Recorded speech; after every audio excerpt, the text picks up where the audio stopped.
pendant que le Québec en entier dansera sur la musique de Paul Piché dans les parcs, Martine Vanier-Bisson sera en Pologne pour affronter Laura Gribbs et on l'a en exclusivité sur ton podcast préféré.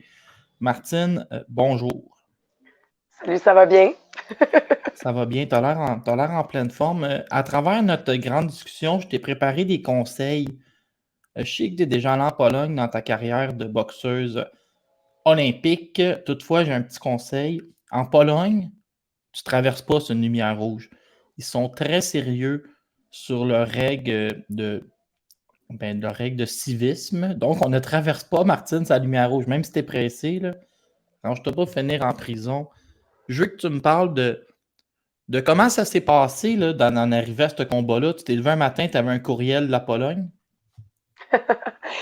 Non, la personne pas qui me gère, mais la personne qui s'occupe de moi, mon conseiller, si je pourrais dire, il cherchait, Dougie Bernèche, il cherchait des combats là, un peu partout, à savoir où est-ce qu'on pourrait se battre.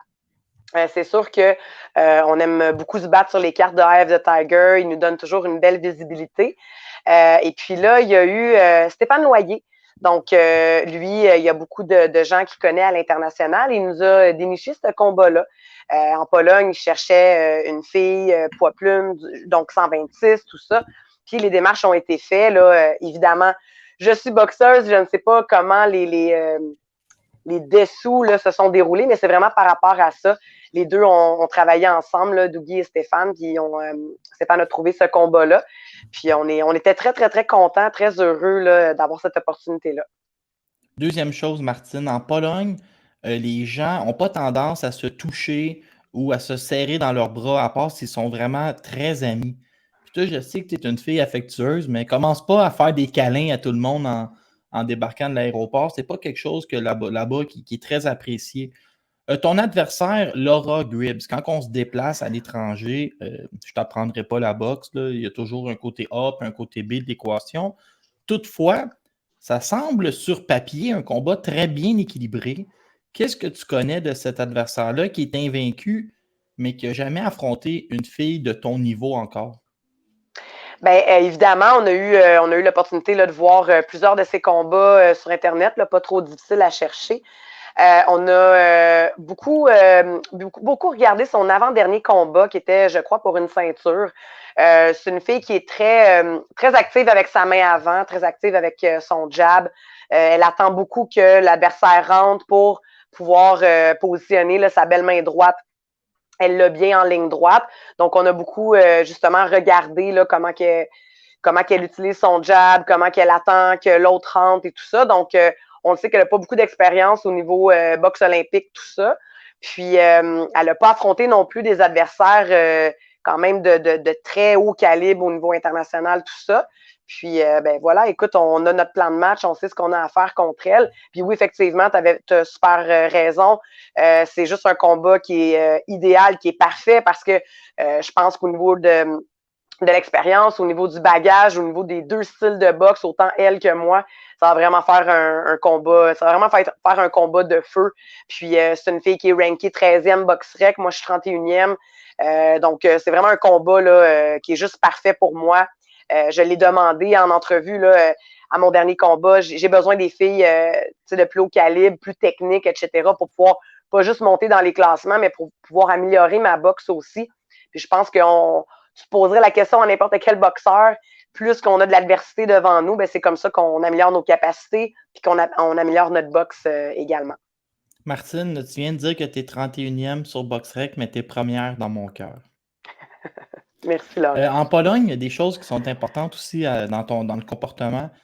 Euh, Là-bas, ils ne parlent pas de religion. C'est comme un code, ça fait juste de la chicane, puis ils ne parlent jamais, jamais de ça.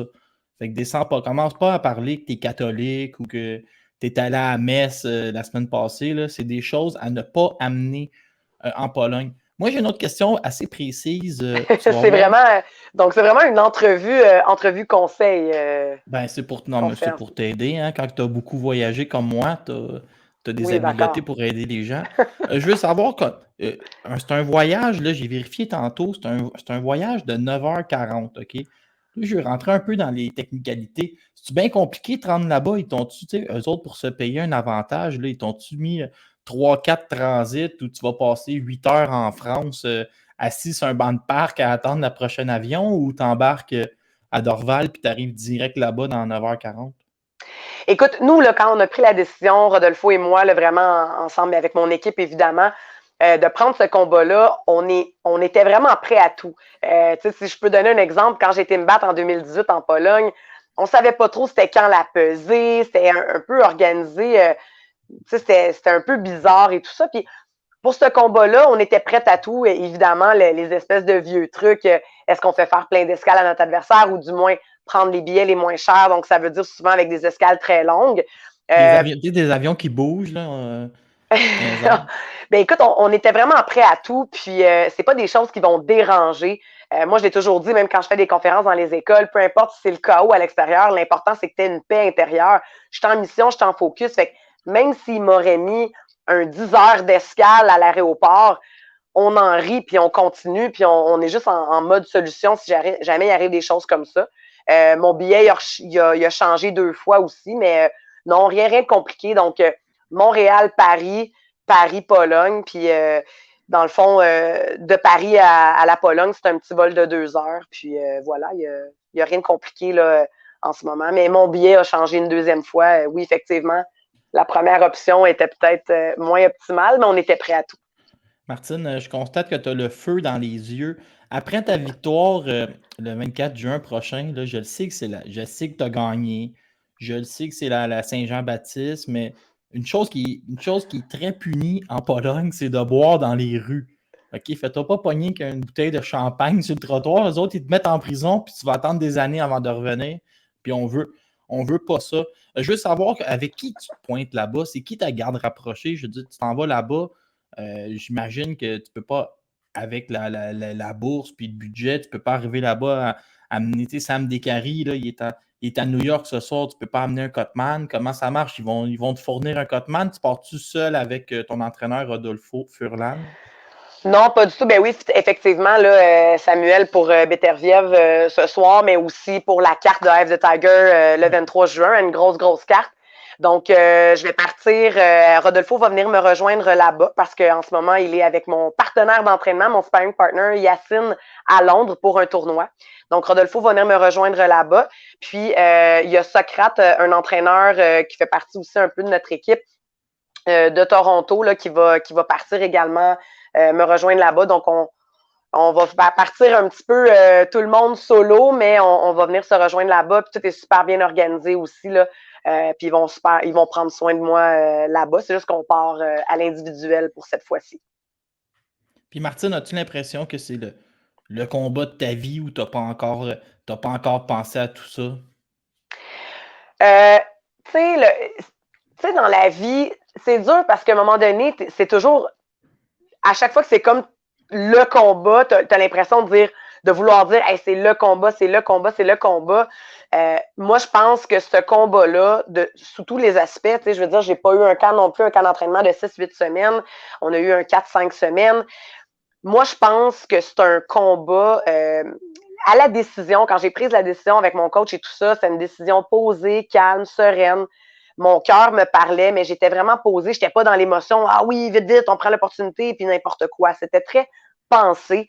Puis je pense que ce combat-là, il est juste parfait dans le sens du timing, de l'opposition que je vais avoir devant moi. Le fait que c'est en Europe, le fait que, tu sais, si on se met à y penser, ben oui, il y a plein de monde qui sont craintifs par rapport à la décision là-bas, si ça sera en décision. Le fait que je suis en terrain pas en terrain connu, j'ai quand même déjà été en Pologne, mais en terre hostile, en territoire de guerre.